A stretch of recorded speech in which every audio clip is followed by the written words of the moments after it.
questions for the Southside YouTube channel, and we are joined by Uhaa Nation. Thank you very much for joining us, sir. No problems. Welcome to the UK. Enjoying it so far? Yeah, the only thing I don't like is the weather. That's it. It's horrible at this time of year. Other than that, everything is all good. I enjoy it out here. Excellent, excellent. So, talking about you and yourself for these 5 questions, traditionally, you look like a traditional powerhouse wrestler, but obviously you're known for the swantons and the dives, etc., etc. Has that ever had a negative effect on you? Have people ever thought, well, I want him to be a powerhouse wrestler, I don't want that? Have you ever had negativity towards that? Yeah, I get it a lot, especially before I got injured. It took me to get injured for me to learn. Yeah. But, you know, a lot of people were telling me I don't need to do certain things, like I was doing a dive over the top rope. Yeah. You know, they're telling me I don't really need to necessarily do that for my size. Mm-hmm. It's cool that I can do it, but I don't have to do it every match. And, you know, I did it down in Miami at a DGSA show, tore my patellar tendon, and was out for about a good 9 months. Yeah. So, you know, kind of cut that out my game plan. I still do a little bit of flips here and there, but only when it's really needed. You know, I'm not, you know, I wouldn't call myself a high flyer at all. That's not what I am, you know. So, but I just want to bring something different to professional wrestling, especially being a big man. You know, I don't want to be like just generic. I always want to show something different that can separate me from everybody else. You had a brief history of gymnastics, didn't you? Is that did that help you? Did that help you offer that something different? Have you brought that into the wrestling, or is that just another string to the bow? Yeah, well, it's just I could always flip ever since I was like a young kid, and I was in like elementary or middle school. I don't, you know. Yeah. And the gymnastics teacher saw me doing flips, and he said, "Yo, why don't you come join gymnastics? I can help you master your technique, and you know, you just be a lot more better." So you know, or not more better, but a lot better. Yeah. And you know, he helped me just with the technique and all that. And I think it did play a big part in wrestling, just because no matter how big I got, I was always able to stay agile, and that's one of the things I really preach is agility. You know, agility, and that's what I'm about. And of course, cardio as well with gymnastics. It's a massive cardio sport. Definitely. Gymnastics, huge cardio, and I also played soccer in high school, football, ran track, and wrestled. So, you know, athletics has always been a part of my life ever since I was a little kid. I'm glad you brought up soccer, because I was going to bring this up with you. I'm from a town called Northampton in England. We've got a striker who plays for us called Akinfenwa. Okay. He's a 16-stone bodybuilder who plays up front, and he's fast as lightning. Where's he from? Sounds like Nigerian. He's from London. Oh, London? Okay. I don't know his family history. He's from London. Okay, cool. But it reminds me of yourself. You're a big guy who does the high flying stuff that you shouldn't be able to do, and he does the same thing.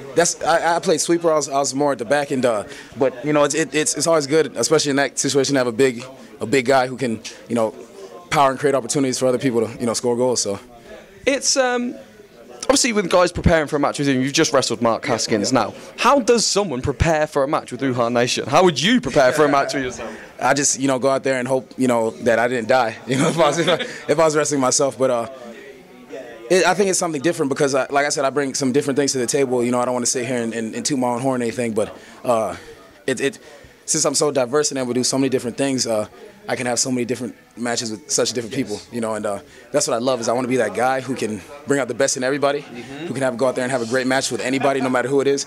Kind of like Kurt Angle, I idolize him. That's one of the reasons I actually started wrestling in high school. And, you know, Guerrero, I want to be one of those guys, Jericho, who can go out there, night in, night out, have a great match with anyone, make them look just as good as they can make me look. And that's just what I pride myself on, you know. So I just like to be that guy who can have that kind of match with no matter what the person looks like, big guy and the small guy. And the match be different, every match be different as well. Something different, not just the same thing every time. Yeah. You mentioned earlier your injury that you had that took you out for 9 months, did you say? Yeah. Did, obviously the question of wrestlers having insurance and health insurance, etc., comes up quite a lot. Yeah. Obviously Masada had it a little while back, and you see like Jim Duggan's always trying to raise money. Yeah. What's your take on injuries within wrestling? Because they do happen. Yeah. And to a young guy like yourself, it does happen. It can be career threatening. What's your take on that argument? I got so lucky because I was still 25 and I was on my dad's insurance still. Yeah. Luckily, and they didn't take me off to the year ended, to the year of the end of my 25th year. So, you know, I got injured around May, and I rehabbed. I got injured in April, started rehab around May, and I was committed to it. And you know, for the rest of that year, you know, they saw me on the scheduled dates that we had. I didn't cancel any appointments. You know, I showed up to everyone. And yeah, about the insurance though, that's a tough thing, especially in America. You know, for just young guys, even just, you know, get out of college, trying to find that job where they can have those benefits. I wish it was different, you know. It's no matter how much you talk about it, it's something that probably won't change, you know. And it's tougher, especially indie wrestlers, you know, if they don't have another job that helps provide that. But if the thing is, having that other job takes away from your focus on wrestling, and that's my main focus now. Is because of course I want to get to the next level, and I feel like if I had another job, I wouldn't be able to take opportunities like coming to UK, you know, touring Japan, and those kind of things, because I'd be committed to something else, you know. Yeah, so it's tough.